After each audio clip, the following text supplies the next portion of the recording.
Hi guys, this is Jackson. Welcome to BlackSdaily.in. இன்னைக்கு நம்ம பார்க்க போற டாபிக் என்னன்னு பாத்தீங்கன்னா மானிட்டரி பாலிசி. ஓகே, மானிட்டரி பாலிசினா என்ன? எதுக்காக இதை ஆர்பிஐ கொண்டு வந்தாங்க அப்படின்றதான இப்ப பார்க்க போறோம். ஓகே, மானிட்டரி பாலிசி மெயினா கொண்டு வந்ததுக்கு காரணம் என்னன்னு பாத்தீங்கன்னா பிரைஸை ஸ்டேபிளா மெயின்டைன் பண்றதுக்கும் கேஷ் ஃப்ளோவை கரெக்டா மெயின்டைன் பண்றதுக்கும் இன்ஃப்ளேஷன் டிஃப்ளேஷனை கரெக்டாக கண்ட்ரோல் பண்ணி கொண்டு போகிறதுனால இதை கொண்டு வந்திருக்காங்க. ஓகே, ப்ரைஸ் ஸ்டெபிலிட்டினா மெயின்டைன் இன்ஃப்ளேஷன் டிஃப்ளேஷன் இப்படிலாம் சொல்கிறாங்க, என்னன்னு புரியலையே அப்படின்னு நினைக்கிறாங்க. தெளிவாக உங்களுக்கு ஷார்ட் அண்ட் ஸ்வீட்டாக ஒரு ஸ்டோரி சொல்கிறேன், கேட்டுக்கோங்க. இப்போ இந்த ஐஃபோன் இருக்கு பார்த்தீங்களா, இந்த ஐஃபோனோட ரேட்டு எவ்வளோ இருக்கும்? ஒரு 30,000 இருக்குன்னு வச்சுக்கோங்களேன். இந்த ரேட்டு நான் இன்னைக்கு வாங்கணும் 30,000, ஒரு 2 டேஸ்க்கு அப்புறம் போய் வாங்குறேன், இந்த ஐபோனோட ரேட்டு 70,000 இருக்குங்க. அது பேர் தாங்க இன்ஃப்ளேஷன், அதாவது பணவீக்கம் அப்படின்னு சொல்லுவாங்க. இதே ஒரு வாரம் கழிச்சு போய் இதே ஐபோனை வாங்குறேங்க, என்ன சொல்றாங்க? 20,000 அப்படின்னா 20,000 அப்படின்னு சொல்றாங்க. அப்ப அது பேர் என்ன? டீஃப்ளேஷன் அப்படின்னு சொல்றாங்க. அப்போ ஒரு பிரைஸோட மதிப்பு கூடும்போது பணவளமும் கூடுது. அப்ப நம்மகிட்ட பணப்புழக்கம் அதிகமா இருக்கு. அதுதான் என்ன சொல்றாங்க? இன்ஃப்ளேஷன் சொல்றாங்க. இப்போ நான் ஒரு எக்ஸாம்பிள் சொல்லவா? நீங்க ஒரு 3 பேர் இருக்கீங்க. ஒரு ஆள் 1 லட்சம் வச்சிருக்கீங்க, ஒரு ஆள் 2 லட்சம் வச்சிருக்கீங்க, ஒரு ஆள் 3 லட்சம் வச்சிருக்கீங்க. நான் ஒரு இந்த ஐபோன் வச்சிருக்கேன். நான் இந்த ஐபோனை யார்கிட்ட விற்பேன்? அப்ப பணம் அதிகமா 3 லட்சம் யார் வச்சுக்காமோ அவங்ககிட்ட தான் நான் விற்பேன். இதுதாங்க இன்ஃப்ளேஷன். அதாவது பணம் நிறைய இருக்கும்போது நான் பொருளோட மதிப்பையும் கூட்டி வச்சிருக்கேன் சொல்றாங்க. இதுவும் இருக்கக்கூடாது, பொருளோட மதிப்பு இதுவும் கம்மியும் ஆயிடக்கூடாது, 10,000க்கும் போயிடக்கூடாது. கரெக்டா இது ஐபோன் 30,000லேயே மெயின்டைன் ஆகணும் அப்படின்றதுக்காக தான் இந்த மானிட்டரி பாலிசியை மெயினாக கொண்டு வந்தாங்க. ஓகே, இதை கரெக்டாக மெயின்டைன் பண்ணணும்ல, அதுக்கு தான் மானிட்டரி பாலிசி கமிட்டி அப்படின்னு ஒன்று ஃபார்ம் பண்ணாங்க. அந்த கமிட்டியில் 6 பேர் கொண்ட குழு இருப்பாங்க. அந்த 6 பேர்ல 3 பேர் வந்து ஆர்பிஐ சேர்ந்தவங்களா இருப்பாங்க, 3 பேர் வந்து கவர்மெண்ட் ஆஃப் இந்தியாவே இருப்பாங்க. ஓகேயா, இந்த கமிட்டி கொண்டு வந்து அவங்க என்ன செஞ்சாங்கன்னா, இந்த கமிட்டியில வந்து கொண்டு வந்து மானிட்டரி பாலிசி அப்படின்னு ஒன்று இந்த மானிட்டரி பாலிசி கமிட்டி இன்ட்ரடியூஸ் பண்ணாங்க. இந்த கமிட்டி கொண்டு வந்த மானிட்டரி பாலிசியில ஒரு 6 இன்ஸ்ட்ருமெண்ட் இன்ட்ரடியூஸ் பண்ணாங்க. அதாவது குவான்டிடேட்டிவ் இன்ஸ்ட்ருமெண்ட், குவாலிட்டேட்டிவ் இன்ஸ்ட்ருமெண்ட் ரெண்டா பிரிக்கிறாங்க.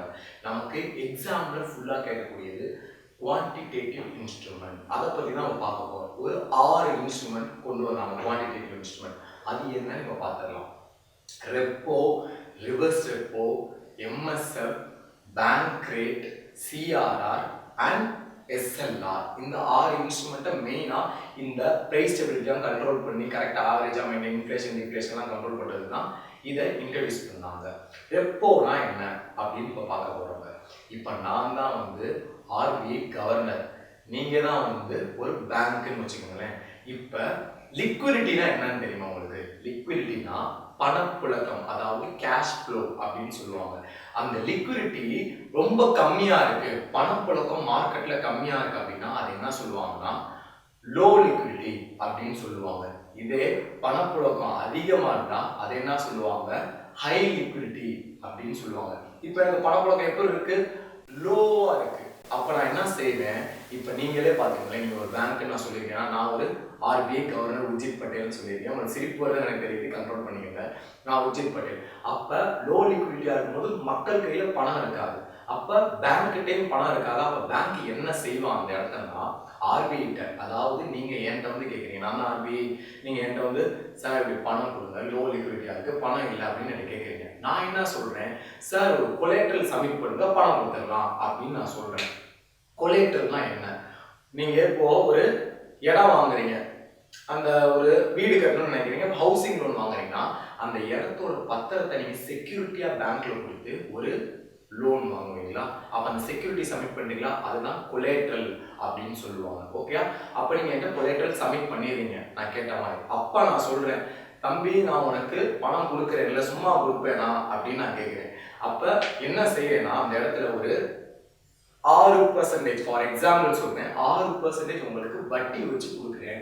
நீங்க திரும்ப பணத்தை கொடுக்கும்போது இந்த வட்டியோட திரும்ப கொடுத்துருங்க அப்படின்னு நான் சொல்றேன். அப்ப நம்ம பணம் கொடுக்குறவங்க அந்த வட்டி விகிதம் வைக்கிறேன் பாத்தீங்களா, 6% இன்ட்ரெஸ்ட் ரேட்னு சொல்லி, அந்த 6% இன்ட்ரெஸ்ட் ரேட்டை நான் என்ன சொல்றாங்க? ரெப்போ ரேட் அப்படின்னு சொல்றாங்க. அதாவது ரெப்போக்கு இன்னொரு பேர் என்னன்னு பாத்தீங்கன்னா ரீபர்ச்சேஸ் அக்ரிமெண்ட். எதுக்கு ரீபர்ச்சேஸ் அக்ரிமெண்ட் சொல்றாங்க தெரியுமா? இப்போ நான் உங்களுக்கு லோன் கொடுத்துட்டேன், நீங்களும் வாங்கிட்டீங்க. அப்போ உங்க கையில காசு வந்தோடனே இன்ட்ரெஸ்டோட அந்த 6% இன்ட்ரெஸ்டை சேர்த்து தான் நீங்க என்கிட்ட கொடுத்து உங்களுக்கு செக்யூரிட்டியை திரும்ப வாங்குவீங்க, ரீபர்ச்சேஸ் பண்றீங்க அந்த இடத்துல. அப்போ அதை தான் என்ன சொல்றாங்க அப்படின்னா ரீபர்ச்சேஸ் அக்ரிமெண்ட் அப்படின்னு சொல்றாங்க. இதே உல்டாவா நடந்தா, அதாவது ஆர்பிஐ நான் நீங்க பேங்க் உங்ககிட்ட ஒரு பணம் பாரோ பண்றேன், அப்போ ஒரு இன்ட்ரெஸ்ட் ரேட் கொடுக்குறாங்க. அது என்னன்னா ஃபார் எக்ஸாம்பிள் 5.75 இருக்கு, அது கொடுக்குறாங்கன்னா அதை தான் என்ன சொல்லுவாங்கன்னா ரிவர்ஸ் ரெப்போ ரேட் அப்படின்னு சொல்லுவாங்க. இந்த ரெப்போ ப்ராசஸ் இருக்கு பாத்தீங்கன்னா, இது என்ன சொல்லுவாங்கன்னா ஷார்ட் டேர்ம் லோன் சொல்லுவாங்க. அதாவது 0 ஃபார் எக்ஸாம்பிள் 0 to 90 டேஸ்க்குள்ள நீங்க கொடுத்து வாங்குறது, அதை தான் ஷார்ட் டேர்ம் லோன் வாங்க ரெப்போ. இந்த ப்ராசஸே லாங் டேர்மா, அதாவது ரொம்ப நாளா அப்படி நடந்துச்சுன்னா என்ன சொல்லுவாங்கன்னா அதை பேங்க் ரேட் அப்படின்னு சொல்லுவாங்க. ரொம்ப நாள் லோன் வாங்குறேன்ல, அப்ப இன்ட்ரெஸ்ட் ரேட் ஆர்பிஐ கொஞ்சம் ஹையா வைப்பானா இல்லையா, அதை ஃபார் எக்ஸாம்பிள் 6.25 வச்சிருக்கான்னு வச்சுக்கோங்க. ஓகே, இதே ஃபார் எக்ஸாம்பிள் இப்போ நான் ஆர்பிஐன்னு வச்சுக்கோங்களேன், நீங்க ஒரு பேங்க் நடத்திட்டு இருக்கீங்க. ஓகே, உங்கள்கிட்ட விஜய் மல்லையா மாதிரி ஒரு ஆளு நாளை உங்கள்கிட்ட பணம் போட்டிருக்கீங்க, அந்த பணத்தை நான் எடுக்கணுங்க அப்படின்னு சொல்றாரு. ஓகேயா, அப்ப நீங்க என்ன செய்வீங்க, உங்க கையில பணமே இல்ல, லோ லிக்விடிட்டியா இருக்கு. அப்ப நீங்க என்ன செய்வீங்கன்னா ஆர்பிஐ பணம் கேட்பீங்க. நீங்க என்கிட்ட கேட்டோன்னே ஐயோ உங்களுக்கு நாளைக்கே வேணும் அப்படின்னு நான் என்ன செய்வேன், ஓவர் நைட்குள்ள உங்களுக்கு அந்த பணத்தை நான் டிரான்சாக்ஷன் பண்ணி விட்டுருவேன். அப்ப அதுக்கு ஒரு இன்ட்ரெஸ்ட் ரேட் போறேன் பாத்தீங்களா, அதை தான் என்ன சொல்லுவாங்க MSF அப்படின்னு சொல்லுவாங்க. அதாவது மார்ஜினல் ஸ்டாண்டிங் ஃபெசிலிட்டி அப்படின்னு சொல்றாங்க. இதுதாங்க மெயினான 4 இன்ஸ்ட்ருமெண்ட். இன்னும் ஒரு 2 இன்ஸ்ட்ருமெண்ட் இருக்குங்க. அது என்னன்னா CRR SLR அப்படின்னு சொல்லுவாங்க. CRRனா என்னன்னா கேஷ் ரிசர்வ் ரேஷியோ அப்படின்னு சொல்லுவாங்க. SLRனா ஸ்டாச்சுட்டரி லிக்விடிட்டி ரேஷியோ அப்படின்னு சொல்லுவாங்க. CRRனா என்னன்னு பார்ப்போம். ஓகே, இப்போ நான் ஒரு பேங்க் வச்சிருக்கேங்க. அப்ப அந்த பேங்க்ல நான் ஒரு பேங்கோட பணத்துல ஒரு 4% ஓகே நான் ஆர்பிஐ கிட்ட கொடுத்து வைக்கணுங்க. ஆர்பிஐ அப்படி ரூல் வச்சிருக்காங்க நாம்ஸ்ல. அதை தான் அந்த 4% தான் CRR அப்படின்னு சொல்றாங்க. ஓகே, அது பேர் என்ன, கேஷ் ரிசர்வ் ரேஷியோ அப்படின்னு சொல்றாங்க. இதை நான் டைரக்டா போய் ஃபிளைட்ல போய் கொடுப்பேனா பஸ்ல போய் கொடுப்பேனா நீங்க கேட்கலாம். இந்த மாதிரி மொக்க ஜோக்கெல்லாம் இடையில அடிச்சுதான். ஓகே, அப்ப இதை நான் என்ன செய்யறாங்க, ஆர்பிஐல இந்த ப்ராசஸ்லாம் எப்படி நடக்குது அப்படின்னு பாத்தீங்கன்னா, ஆர்பிஐ இருக்காங்க, அவன் இப்போ உங்க ஏரியா இந்த டி நகர் இருக்குன்னு வச்சுக்கோங்களேன். இப்போ டி நகர்ல ஒரு பெரிய பேங்கா, அதாவது இன்ஃப்ராஸ்ட்ரக்சர்லாம் பெருசா இருக்க மாதிரி SBI இருக்குன்னு வச்சுக்கோங்க. அதை சூஸ் பண்ணிடுவான் ஆர்பிஐ. சூஸ் பண்ணி அதுக்கு கீழே ஒரு 14 பேங்க் 15 பேங்க் பிரிச்சு விட்டுருவாங்க. அந்த பேங்க்லாம் CR 4% ஒதுக்குவாங்க பாத்தீங்களா, அது எல்லாத்தையும் கொண்டு SBIல தாங்க வைப்பாங்க. ஓகே, அதுக்கு பேர் என்ன சொல்றாங்க, அந்த SBI பேங்க்கு பேர் என்ன சொல்றாங்கன்னா கரன்சி செஸ்ட் பிரான்ச் அப்படின்னு சொல்றாங்க. ஓகேயா, ஆர்பிஐ அப்ப நம்ம ஆர்பிஐ டைரக்டா கொடுக்கறது இல்ல, இந்த கரன்சி செஸ்ட் பிரான்ச் எல்லாம் கொண்டு போய் நம்ம அந்த 4% வைக்கணும். திடீர்னு நம்ம பேங்கே நாளைக்கு திவாலாகரமா இருக்குன்னா நீங்க இந்த 4% எடுத்து யூஸ் பண்ணிக்கலாம். இது ஒரு சேஃப்டி பர்பஸ், சேஃப்டி மெஷருக்காண்டி நம்ம சேவ் பண்ணி வைக்கிறது. இது இன்ட்ரெஸ்ட் ரேட் ஆர்பிஐ தர மாட்டான்.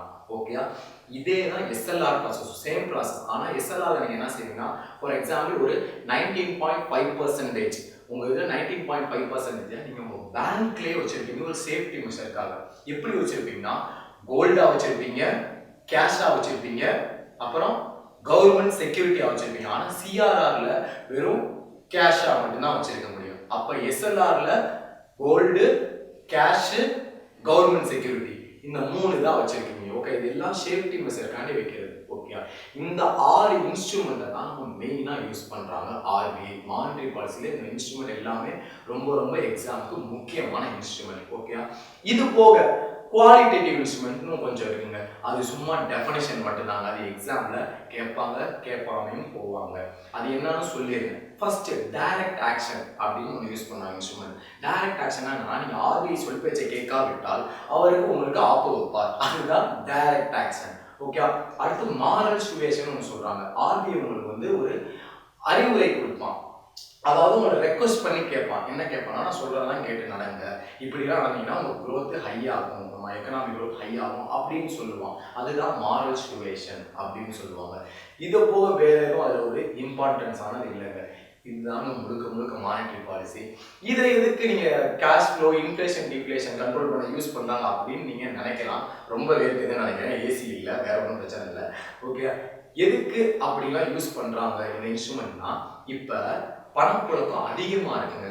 ஓகே, நம்ம நாட்டில் எல்லாருமே கோடீஸ்வரங்களா இருக்காங்க, பணப்புழக்கம் அதிகமாக இருக்குது, பேங்க் நிறைய பேருக்கு லோன் கொடுத்து வளர்த்துக்கிட்டே இருக்காப்ல அப்படின்னு வச்சுக்கோங்களேன். அப்போ ரெப்போ ரேட்டை என்ன செய்வாங்க நீங்களே யோசிச்சு பாருங்க. எஸ், கூட்டி வைப்பாங்க. அதாவது 6% இருக்கிற கூட்டி வச்சா ஆட்டோமேட்டிக்காக என்ன நடக்கும்? பேங்க்கு லோன் வாங்க மாட்டான், இன்ட்ரெஸ்ட் ரேட் ஆர்பிஐ அதிகமாக வச்சிருக்கான்னு சொல்லி. அப்போ என்ன நடக்கும்? பணப்புழக்கம் கம்மியாகும், மக்கள் கையில் உள்ள போனால் அப்படியே சர்க்குலேஷன் ஆகி பேங்க் டெபாசிட் போக திரும்ப போக இப்படியே வந்து திரும்ப இங்கே பேங்க்லேயே சேர்ந்துருக்கு. இதுக்கு தான் ரெப்போ ரேட்டை யூஸ் பண்ணாங்க. ரிவர்ஸ் ரெப்போ ரேட் யூஸ் பண்ணுறான். அதுவும் வந்து இப்போ இன்ஃப்ளேஷன் அதிகமாக இருக்குன்னு வச்சுக்கோங்க. அப்போ அவன் என்ன செய்வான்? உங்களுக்கு உள்ள பணத்தை புடிங்கி வைக்கிறான். பேங்க்ல உள்ள பணத்தை இப்போ ஆர்பிஐ கவர்னர் உர்ஜித் பட்டேல் வச்சுக்கோங்க. நீங்கள் நிறைய பணம் புழக்கம் அதிகமாக இருக்குன்னா என்ன செய்வேன்? உங்களோட பணத்தை வாங்கி வச்சுட்டு உங்களுக்கு ஒரு சும்மா இன்ட்ரெஸ்ட் ரேட் கொடுக்குறேன். ஓகேயா? இதுதாங்க நடக்குது. அப்போ பணப்புழக்கத்துக்கும் இந்த பிரைஸ் டேபிளையும் கரெக்டாக கொண்டு போகலாம். எதுக்கு பிரைஸ் டேபிள்டாங்க? இன்ஃப்ளேஷன் அதிகமான பிரைஸை கூட்டி வச்சிருவாங்க, ஒரு பொருளோட மதிப்பை கூட்டி வச்சிருவாங்க. அதை கரெக்டாக மெயின்டைன் பண்ணணுமா இல்லையா? அதுக்கு தாங்க இப்படி வச்சிருக்காங்க. ஓகே, இதுதான் முழுக்க மானிட்டரி பாலிசி. இதுல இருந்து எக்ஸாம்க்கு எந்த ப்ரிஃபரன்ஸ் கொஸ்டின் கேட்குறாங்க அப்படின்றத ஒரு ஆர்டரா சொல்றேன், நீங்க கேட்ச் பண்ணிக்கணும். ஓகே, ஃபர்ஸ்ட் ப்ரிஃபரன்ஸ் எதுக்கு கொடுக்குறாங்க அப்படின்னு பார்த்தீங்கன்னா, இந்த ரெப்போ ரேட் ரிவர்ஸ் ரெப்போ ரேட்லாம் அந்த பெர்சன்டேஜ் இருக்கு பார்த்தீங்களா, அதுக்கு தான் ஃபர்ஸ்ட் ப்ரிஃபரன்ஸ் கொடுக்குறாங்க. மெயினாக நான் உங்களுக்கு சொல்ல மறந்துட்டேங்க. இப்போ இந்த ஆர்பிஐ இருக்காங்க பார்த்தீங்கன்னா, இந்த மானிட்டரி பாலிசி கமிட்டி ஃபார்ம் பண்ணுறாங்க பார்த்தீங்களா, இவங்க என்ன செய்வாங்கன்னா 2 மாதத்துக்கு ஒரு தடவை சரியா அந்த ரேட்டை இன்ஃப்ளேஷன் டீஃப்ளேஷன் இந்த பிரைஸ் டேபிள்லாம் பார்த்து குறைக்க கூட்ட செய்வாங்க. ஓகே, 2 மாதத்துக்கு ஒரு தடவை பண்ணுறதுனால தான் அதுக்கு பை மந்த்லி மானிட்டரி பாலிசி அப்படின்ற ஒரு நேமே கொடுத்துருக்காங்க. ஓகே, அப்போ இந்த இன்ஸ்ட்ருமெண்ட்ல உள்ள பர்சன்டேஜை அவங்க சேஞ்ச் பண்ணிக்கிட்டே இருப்பாங்க இன்ஃப்ளேஷன் டீஃப்ளேஷன்லாம் பார்த்து. ஓகே, சரி, ஓகே, கொஸ்டின்ஸ்குள்ள போயிடலாம். என்னெல்லாம் கேட்குறாங்க அப்படின்னு பார்த்தீங்கன்னா, ஃபர்ஸ்ட் இந்த repo rate reverse repo rate, இந்த பர்சன்டேஜஸ், அந்த எம்எஸ்எஃப் சிஆர்ஆர் எஸ்எல்ஆர் அப்ரிவேஷன் இதெல்லாம் கேட்குறாங்க. ஓகே, அடுத்த ப்ரிஃபரன்ஸ் எதுக்கு கொடுக்குறாங்கன்னா, சிஆர்ஆர் மினிமம் எவ்வளோ மேக்ஸிமம் எவ்வளோ வச்சுக்கலாம் அப்படின்னு கேட்குறாங்க. 3% to 15% வரை நீங்கள் வச்சுக்கலாங்க. ஓகே, எஸ்எல்ஆர் எவ்வளோ வச்சுக்கலாம்னா மேக்ஸிமம் அப் டு 40% நீங்கள் வச்சுக்கலாங்க. இதெல்லாம் கேட்பாங்க. ஃபர்ஸ்ட் ப்ரிஃபரன்ஸாக இதை எடுத்துக்கிடுவாங்க. ஓகே, அடுத்ததான் அவங்க என்ன கேட்குறாங்க அப்படின்னு பார்த்தீங்கன்னா, ஒரு டெஃபினிஷன் கொஸ்டின். உங்களுக்கு ரெப்போ ரேட்டை கூட்டினா என்ன நடக்கும், ரிவர்ஸ் ரெப்போ ரேட்டை குறைச்சா என்ன நடக்கும், சிஆர்ஆர் கூட்டினா என்ன நடக்கும், இந்த மாதிரி கொஸ்டின்ஸ்லாம் கேட்குறாங்க. இதை நீங்கள் ஸ்டோரி பேஸ்டாக, இந்த பேங்கிங் அவேர்னஸ் டாபிக்ன்றதே ஒரு ஸ்டோரி பேஸ்டாக படிக்கணும், ஒரு கதையாக கொண்டு போய் படிக்கணும். தியரியாக மனப்பாடம் பண்ணிங்கன்னா கண்டிப்பாக முடியவே முடியாதுங்க. ஓகே, இப்போ சிலதான் சொல்றீங்க, என்ன கொஸ்டின் கேட்பாங்க, இன்ஜெக்ஷன் த லிக்விடிட்டினா எந்த ரேட்டுன்னு கேட்பாங்க. அப்சர்ப்ஷன் த லிக்விடிட்டி, அதாவது இன்ஜெக்ஷன் பண்ணி அப்சர்ப்ஷன் பண்ணினா எந்த ரேட்டுன்னு கேட்பாங்க. இன்ஜெக்ஷன் பண்ணினா நீங்களே யோசிங்க. ஆர்பிஐ வந்து பேங்க்குக்கு பணம் கொடுக்குறான். பேங்க் என்ன செய்வான்? எல்லாருக்குமே லோனா வாரி இறப்பான். அப்ப அது என்னது? மக்கள் மேல பணத்தை இன்ஜெக்ட் பண்றாங்க. இன்ஜெக்ஷன் ஆஃப் மணின்றது ரெப்போ ரேட் அப்படின்னு சொல்லுவாங்க. அப்ப அப்சர்ப்ஷன் ஆஃப் மணின்றது ரிவர்ஸ் ரெப்போ ரேட்டுங்க. அப்படின்னா என்ன அர்த்தம்? பேங்க் கிட்ட ஆர்பிஐ பணத்தை புடுங்கி வைக்கிறான். அப்ப மக்கள் உள்ள பணம் அப்படியே பேங்க்குக்கு வந்துடும். அப்ப reverse repo rate absorption of money அப்படின்னு சொல்றாங்க. அப்ப சிஆர்ஆர் நான் கூட்டினேன்னா என்ன நடக்கும்னு ஒரு கொஸ்டின் கேட்பாங்க. சிஆர் 4% ஒரு 10% வைக்கிறேன்னா என்னோட பேங்க் பணத்தை நான் கொண்டு போய் அங்க கொடுத்து வைக்கிறேன். அப்ப என்னால என்ன செய்ய முடியாது? லோன் கொடுக்க முடியாது. ஒரு மெயின் டிஸ்அட்வான்டேஜ் இது. ஓகே, இதுக்காக இதெல்லாம் பண்ணிட்டு இருக்காங்க.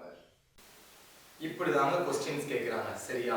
இவ்வளவுதான் மானிட்டரி பாலிசி. ஒரு ஸ்டோரி பேஸ்டா படிச்சா எவ்வளவு ஈஸியா இருக்கு பாத்தீங்களா? அவன் என்ன கொஸ்டின் கேட்டாலும் உங்களுக்கு அந்த கதை ஞாபகம் இருந்தா ஈஸியா நீங்க புரிஞ்சுக்கிடுவீங்க.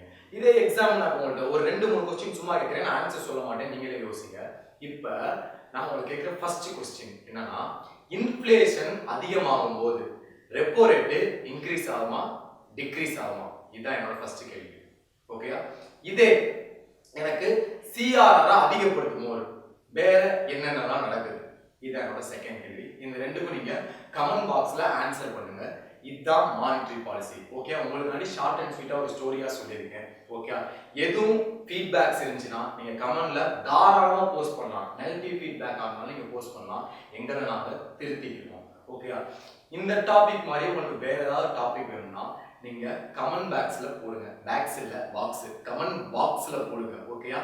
எந்த டாபிக் வேணும் அப்படின்னு போட்டீங்கன்னா நான் உங்களுக்கு இதே மாதிரி ஸ்டோரி பேஸ்டா சொல்ல ட்ரை பண்ணுங்க. ஓகேயா? என் வீடியோ உங்களுக்கு பிடிச்சிருந்துச்சுன்னா லைக்ஸ் பண்ணுங்க, ஷேர்ஸ் பண்ணுங்க, சப்ஸ்கிரைப்ஸ் பண்ணுங்க. டிங் டிங் டிங்.